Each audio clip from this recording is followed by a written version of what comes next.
For those of you who don't know Ryan Casey, he's a fitness YouTuber, and he's one of the few fitness YouTubers to have been accused of taking steroids and admitted to being enhanced.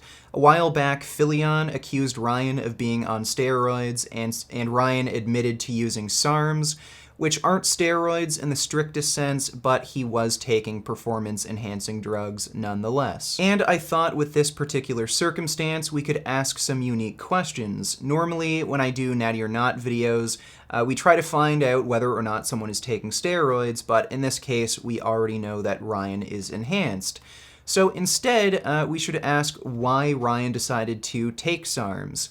Now, in Ryan's video, he does say that it was solely his decision to take SARMs, no one pressured or manipulated him into doing it, and I would say ultimately the decision was Ryan's.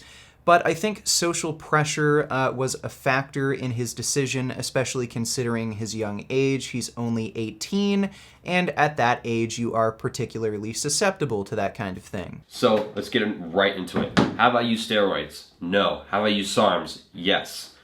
So with SARMs, I started taking them around this time last year. I had been strength training for like 5 months prior to taking them. So I started taking them around that time, and I took them for 4 months. So up until around like probably early January, around the time that I hit my 385 bench. So Ryan claims he started taking SARMs at around the same time last year, which would have been around the beginning of October in 2017, and he finished his cycle by early January.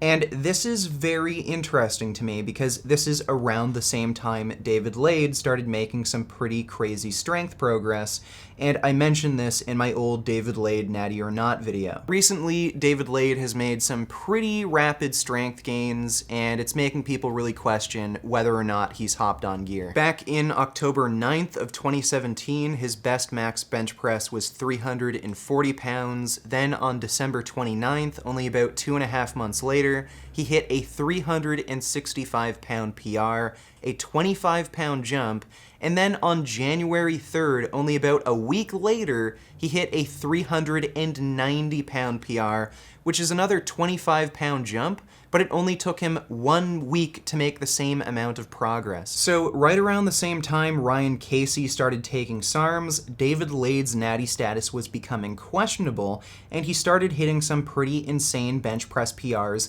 in that exact same time period between early October and early January.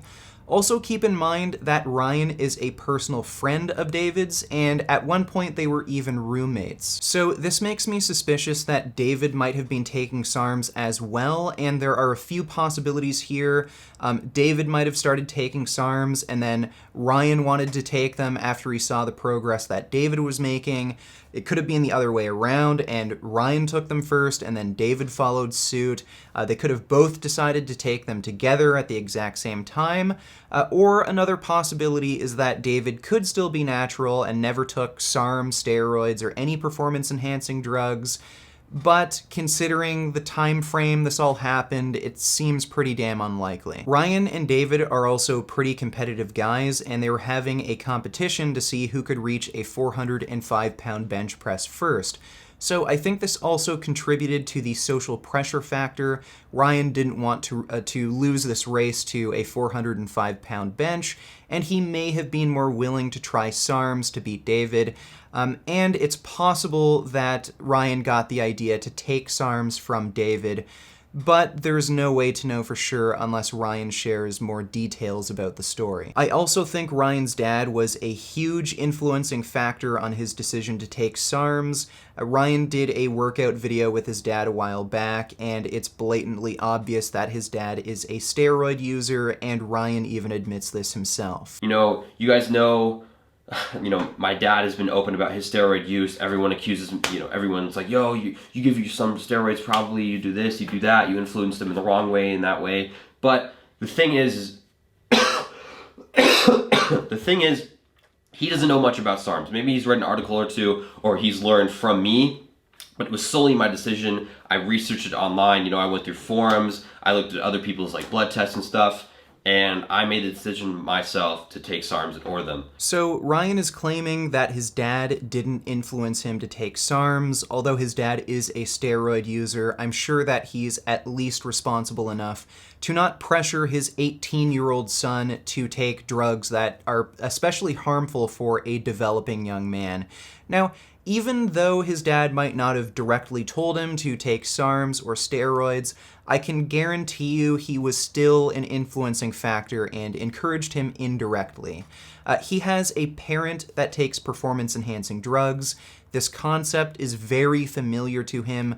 I'm sure his dad, to some extent, is a role model for him, and it made it that much easier for Ryan to make the choice to take SARMs. This isn't much different from parental smoking. Children are much more likely to start smoking cigarettes if they have a parent who smokes, and I'm sure it works much the same way with steroids. Kids are much more likely to take steroids if they have a parent who takes steroids. And I'm sure Ryan probably hates me saying this. He is legally considered an adult, and he wants people to recognize that he has his own agency. And again, I do think ultimately the decision to take SARMs was his own, but I don't think anyone can deny that this combination of factors definitely played a role in his decision. And with that said, I think Ryan's decision to take SARMs was stupid, and I think he made that stupid decision because he's a stupid teenage kid who hasn't developed good critical thinking skills yet. When you're that young, your brain hasn't developed yet, and because of that, your decision-making skills are compromised. SARMs have no real research behind them. They're not being made by any reputable labs. They're illicit drugs. And you could take a batch of SARMs that could permanently damage or shut down your endogenous hormone production, and that would severely impact your growth and development as a young growing man. And that's not just your body's development, it can also affect your brain development. So it was incredibly dumb of him to do this, and I think he made this dumb decision because he's an idiot kid, and the people around him were just bad influences on him. Although Ryan does have his own agency, he can make his own decisions, he's still just a stupid kid, plain and simple. That's nothing, like, I'm not saying this is something personal against him. Everyone is dumb at that age. I was stupid at that age. Ryan isn't unique in that regard. At the end of Ryan's video, he does suggest that he might not take SARMs in the future because he recognizes the potential dangers. He also mentions that steroids are theoretically much safer because they have research behind them, all the side effects are known. But my advice to Ryan is, don't take SARMs or steroids, just stay away from any fucking drugs.